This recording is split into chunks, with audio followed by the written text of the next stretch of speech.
Ada hari-hari ketika kepala terasa lebih bising daripada jalan raya. Bukan karena hidup sedang benar-benar buruk, hanya saja semuanya datang bersamaan. Pekerjaan, impian yang belum sampai, umur yang terus berjalan, dan beberapa nama yang sudah tidak lagi bisa dipanggil pulang. Lama-kelamaan, hidup terasa seperti daftar yang harus dicentang. Bangun pagi, bekerja, pulang, tidur, lalu mengulanginya lagi esok hari. Dan di tengah rutinitas itu, kita sibuk menghitung apa yang belum dimiliki, sampai lupa mengagumi apa yang sudah ada. Barangkali karena itu, sesekali aku memilih pergi. Bukan untuk lari dari hidup, aku hanya ingin mengingat bahwa dunia ini masih lebih luas dari isi kepalaku. Bahwa ada air yang tak pernah lelah jatuh dari ketinggian, pohon yang tetap tumbuh tanpa tergesa-gesa, dan langit yang setiap hari berubah warna tanpa pernah meminta tepuk tangan. Di hadapan alam, masalah memang tidak tiba-tiba selesai. Menjadi orang dewasa tetap membingungkan, dan patah hati tidak serta-merta sembuh. Tapi setidaknya, aku kembali diingatkan untuk bersyukur. Sebab kadang yang kita butuhkan bukan hidup yang baru, melainkan cara pandang yang baru untuk mencintai hidup yang sudah kita miliki. Maka hari ini aku melangkahkan kaki menuju sebuah air terjun, bukan untuk mencari jawaban, melainkan memberi kesempatan pada kepala yang riuh untuk beristirahat sejenak.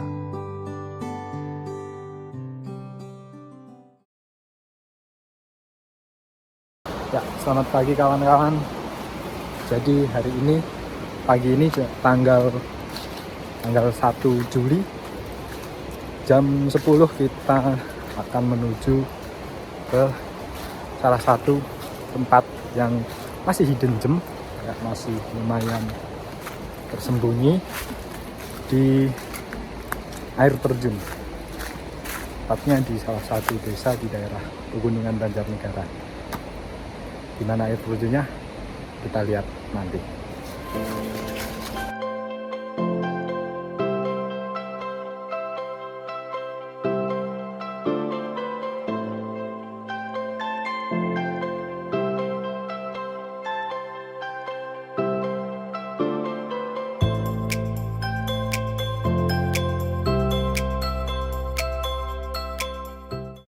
Oke, jadi dari Desa Sarwodadi menuju air terjun ini perjalanannya cukup jauh. Kalau pakai motor sekitar 10-15 menitan gitu, melewati jalan yang berbatu. Nah, terus di titik tertentu motor udah nggak bisa masuk nih.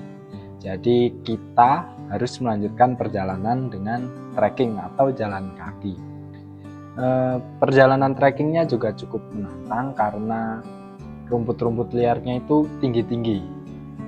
Jadi kita harus semacam menembus rumput liar gitu. Terus di beberapa titik ada jalan yang longsor sehingga ya terpaksa mau nggak mau kita harus memutar jalan agar perjalanannya lebih aman.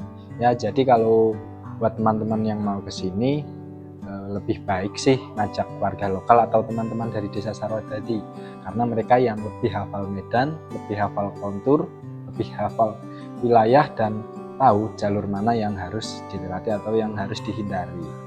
Ya, perjalanannya sih cukup melelahkan ya dari desa sampai ke air terjun, tapi ya terbayarkan dengan apa yang kita dapatkan di air terjun. Nah, ini sudah ada di area dekat air terjunnya. Tadi sebelumnya di jalan juga ada satu air terjun tapi masih agak kecil air terjunnya. Ini di sebelah sana ada satu dan di balik bukit ini ada beberapa air terjun yang akan menjadi destinasi utama atau menjadi tujuan kita. Kita akan mencoba ke air terjun yang sebelah sana dulu mungkin. Namanya air terjun Panaradan. Oh ya, di sini ada kurang lebih 5 air terjun. Nah, setelah sampai di tempat yang kami biasa sebut kedung pertama, tandanya perjalanan sudah semakin dekat, air terjunnya sudah semakin dekat. Karena di sini kita sudah bisa melihat sungai dari dekat. Tapi perjalanan tentu belum selesai, karena dari gedung pertama ini kita harus kembali menyusuri jalan setapak yang tentu semak-semaknya tinggi, bahkan ya bisa dibilang kita membelah hutan.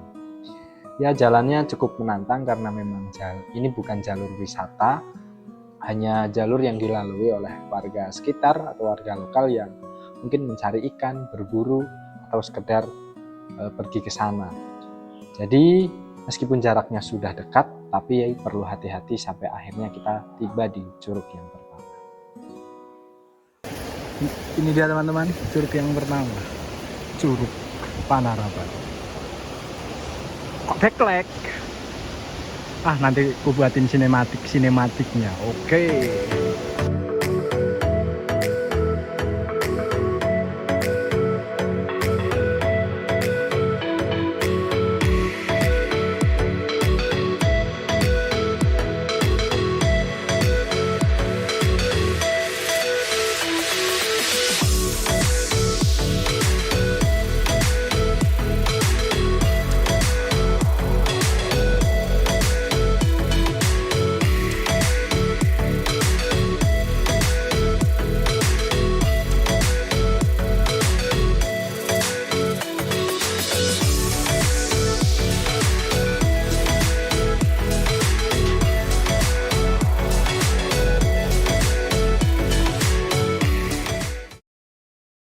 Halo kawan-kawan, jadi ini tepat di bawah air terjunnya.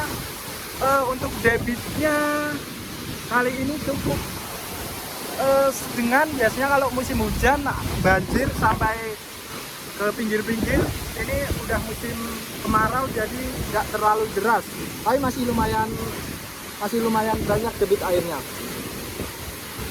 Ini tingginya mungkin sekitar 60 atau 70 meter, kurang yakin sih, tapi tinggi. Dan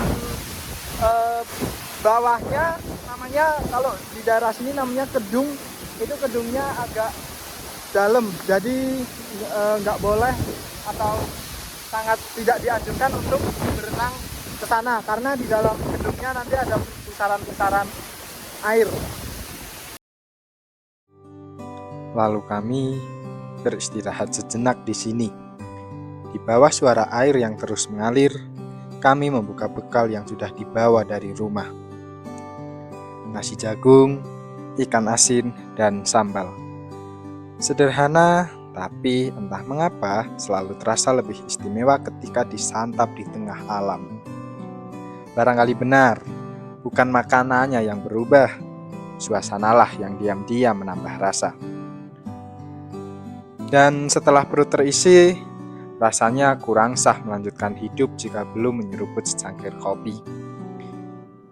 Sebab secangkir kopi, suara air yang jatuh, dan orang-orang yang tepat seringkali sudah cukup untuk mengingatkan bahwa bahagia tidak selalu membutuhkan sesuatu yang mahal. Kemudian ketika kopi tinggal menyisakan ampas, perut sudah kenyang, dan kami sudah puas bersuah foto, perjalanan kembali kami lanjutkan. Karena masih ada satu air terjun lagi yang sejak awal menjadi tujuan utama kami. Nah, setelah puas menikmati air terjun Panaraban, kami kembali ke titik sebelumnya, ke gedung pertama. Karena dari gedung pertama, jalur yang kita ambil berbeda. Kalau tadi ke arah Panaraban, kita mengambil ke arah kanan, melewati hutan dan semak belukar, kali ini tantangannya berbeda. Karena perjalanan kali ini tak ada jalan setapak, tidak ada jalur pasti. Kami terpaksa menyusuri sungai dari hulu ke hulu. Sepanjang perjalanan, kami harus berpindah dari satu batu ke batu lainnya, melompat dari satu batu ke batu lainnya, sesekali turun ke sungai lalu memanjat batu lagi. Medannya memang cukup menguras tenaga, apalagi batu-batu di sepanjang sungai itu licin, jadi kita harus benar-benar memperhatikan langkah kita. Nah, karena karakter medannya seperti ini, air terjun ini hanya bisa diakses saat musim kemarau atau saat pertengahan tahun ketika debit airnya tidak begitu deras. Saat hujan, debit airnya bisa meningkat dengan cepat, arus sungai menjadi lebih deras, bahkan berpotensi banjir, yang tentu sangat berbahaya jika kita memaksakan diri untuk ke sana. Jadi, untuk teman-teman yang ingin atau berminat ke air terjun ini, pastikan semuanya dipersiapkan. Selain persiapan fisik, teman-teman juga harus memperhatikan waktu. Jangan sampai perjalanan yang kita niatkan untuk mencari keindahan justru berbahaya bagi diri kita sendiri. Kita sudah ada di setengah perjalanan. Tour guide, bagaimana, Bung? Sebentar lagi kita sampai tujuan. Sebentar lagi kita sampai tujuan karena yang kita tuju ada di balik bukit ini. Kok kameranya padang temen ya, Mbah? Ternyata analog MU. Kalah padangnya matahari. Lagi asik-asiknya menikmati perjalanan, tiba-tiba begitu dapat jalur tanah, banyak lapak babinya dong. Babi hutan lagi, gundeng-gundeng. Kita lihat di sini. Ini membentuk 2 jari. Ini tandanya adalah telapak celeng. Berarti ini kawasan celeng. Di sini masih banyak hewan-hewan endemik atau babi hutan atau yang kita biasa sebut celeng. Biasanya banyak orang yang berburu. Cuma populasinya banyak banget jadi mengganggu petani biasanya. Makanya diburu. Ada jejak-jejak hewan-hewan karena dekat sumber air atau sumber mata air atau sungai, biasanya memang hewan-hewan banyak yang melakukan kegiatannya di sini. Ini perjalanan masih lumayan, kita harus nyebrang lagi. Oke, ikuti lagi guys.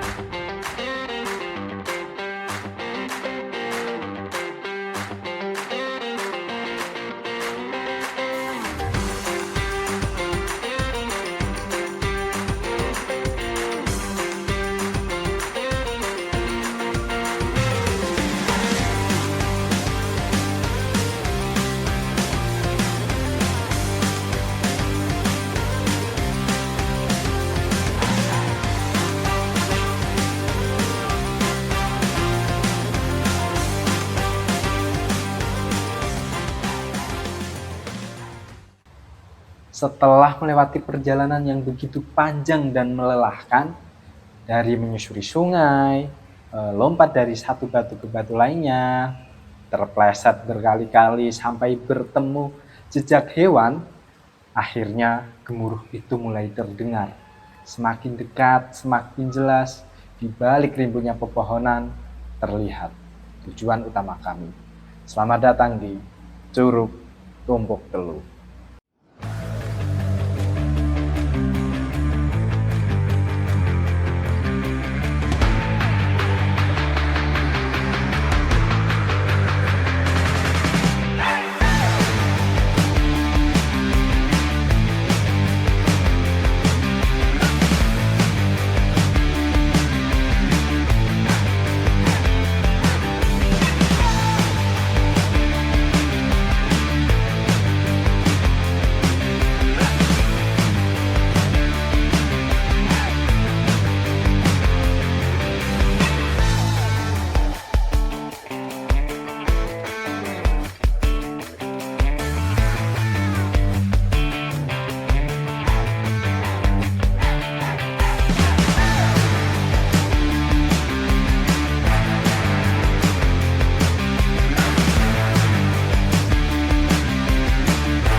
Ya, jadi ini sudah ada di hadapan Curug Tumpuk Telu. Nyesel kalau cuma rebahan di rumah.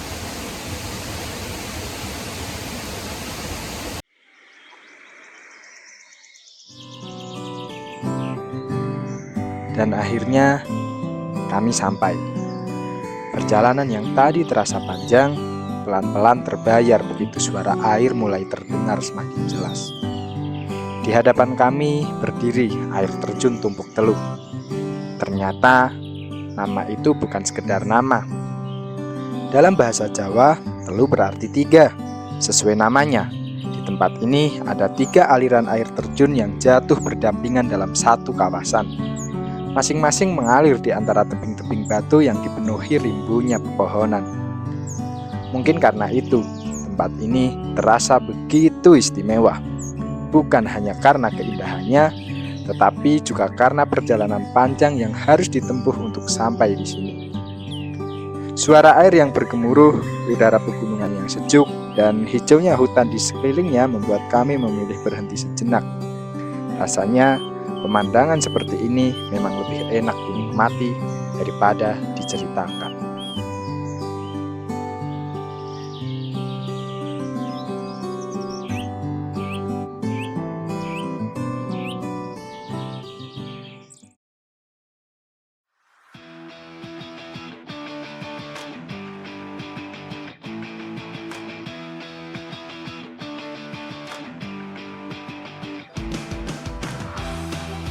Rasanya kurang afdol kalau sudah jauh-jauh datang ke air terjun tapi tidak merasakan langsung dinginnya air. Meski airnya begitu dingin karena berada di kawasan pegunungan, itu sama sekali tidak membuat kami mengurungkan niat. Justru tanpa banyak pikir, kami langsung menceburkan diri. Beberapa saat kemudian, dinginnya air sudah tidak lagi terasa. Yang tersisa hanyalah tawa, canda, dan sedikit nostalgia tentang masa kecil yang dulu begitu mudah menemukan bahagia. Mungkin semakin dewasa, kita memang semakin jarang bermain. Padahal kadang yang kita butuhkan hanya sesederhana kembali menikmati momen, tanpa sibuk memikirkan apapun.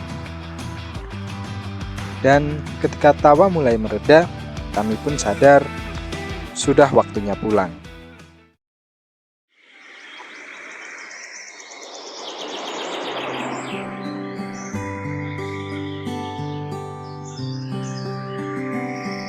Barangkali alam memang tidak pernah pandai menyelesaikan masalah. Ia tidak menghapus luka, tidak mempercepat mimpi yang sedang dikejar, dan tidak membuat kita tiba-tiba berhenti menjadi orang dewasa yang seringkali kebingungan.